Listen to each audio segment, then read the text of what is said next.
Very good morning. It's Penuel the Black Pen. As some of you know, we've gone up to stage 6 of load shedding.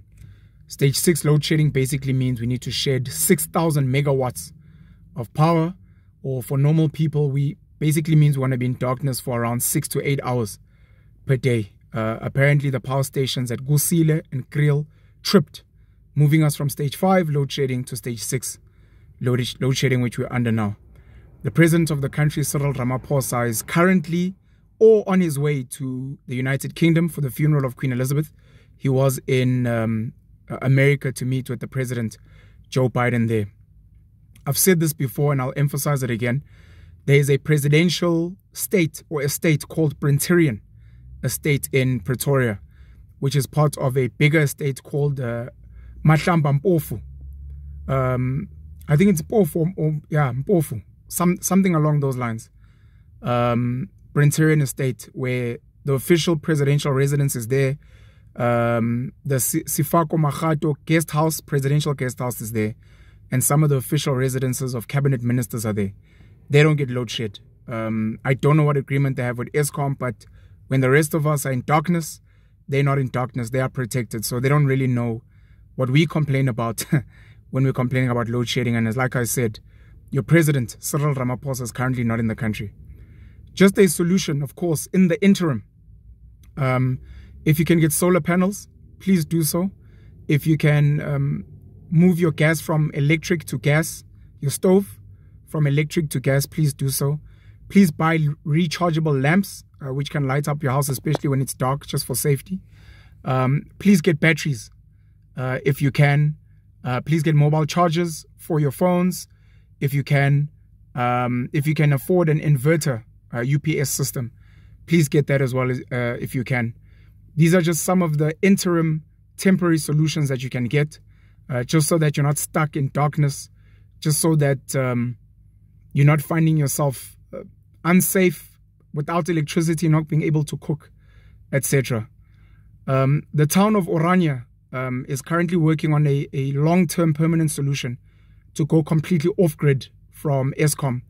They currently have a solar farm there which supplies 50% of their electricity usage per day, and they're looking to roll out to get to 100% there, which I think is a great story, a great case study for all of us to learn from, specifically for some of our neighborhoods, not just our homes, to see if we can use economies of scale, see if we can find ways to just rely less on Eskom, because it's been 15 years and counting of load shedding.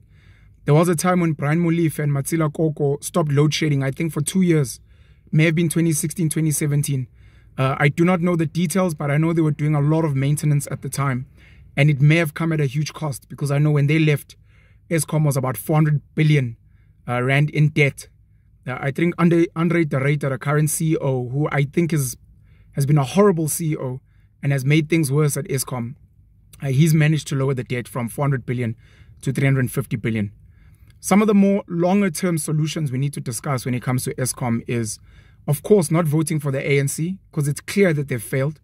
Thabo Mbeki, with Deputy President Jacob Zuma, tried to privatize Eskom back in the day when he was in power. He never won, unfortunately. But that coincided with the time when they never maintained the power stations. And here we are today. Cyril Ramaphosa, conflict of interest, was working with Glencore to supply coal to Eskom at inflated prices. He was head of some war room there to try and resolve issues of load shedding at the time. It seems he didn't win. He's made a lot of empty promises that he's never delivered on. He's trying to break up Eskom into 3 parts, and I believe they're trying to privatize with the Minister of SOEs, Pravin Gordhan, of course.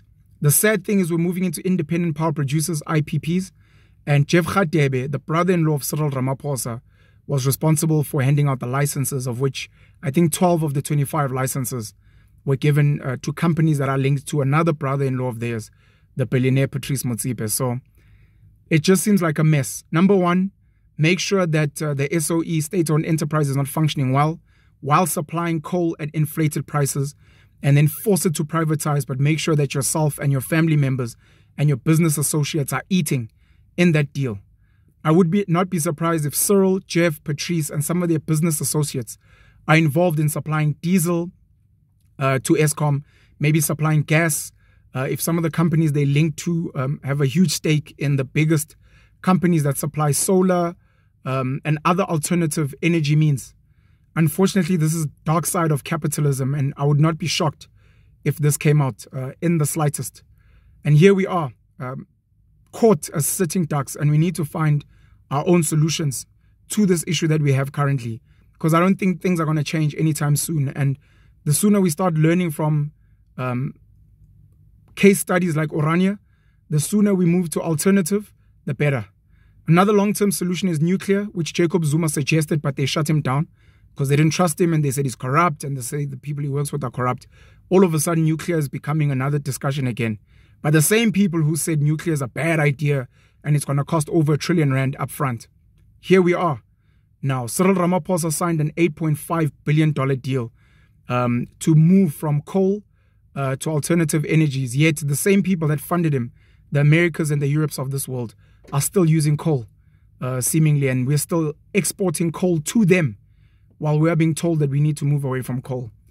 South Africa has, I think, over 400 years left of a coal supply, fossil fuels, and yet we're being told to go alternative.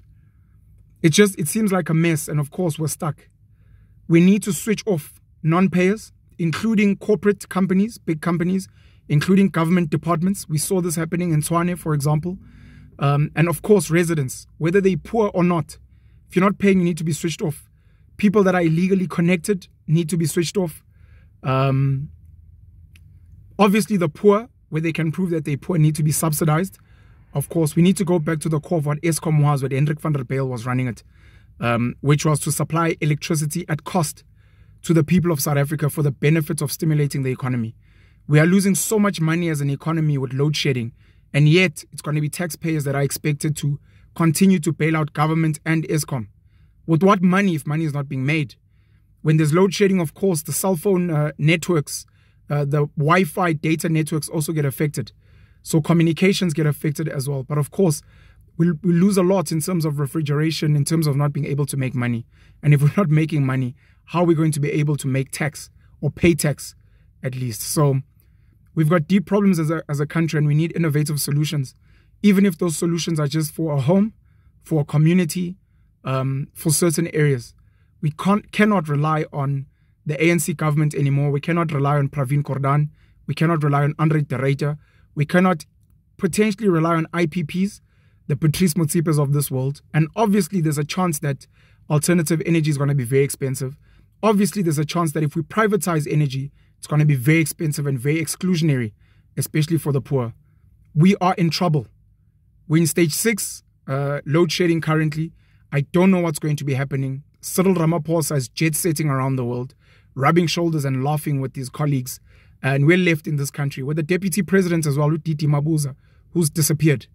We don't know where he is. Whenever there's a crisis, he's AWOL. Even when there's no crisis, we don't know where he is. The ANC government has failed. I don't know if any of the oppositions would solve this matter. I don't necessarily trust the DA. I don't necessarily trust the EFF. I hate our political system. So it's left in the hands of ordinary citizens like us to try and find alternative solutions for our homes, for our communities, for ourselves. Otherwise, we will continue suffering moving into the future. Penny all the black pen. I hope you'll have a blessed day. The sun is shining, so if you want some natural energy, please go out, enjoy the sunlight, be out there, have fun. Maybe forget about the problems for a bit, but take time to start thinking about innovative solutions for all of us to live in a thriving nation. Otherwise, we may need to consider more aggressive ways of getting rid of government, or potentially moving abroad to other countries that make better sense for some of us that have the privilege to be able to do so. Have a great day. Cheers.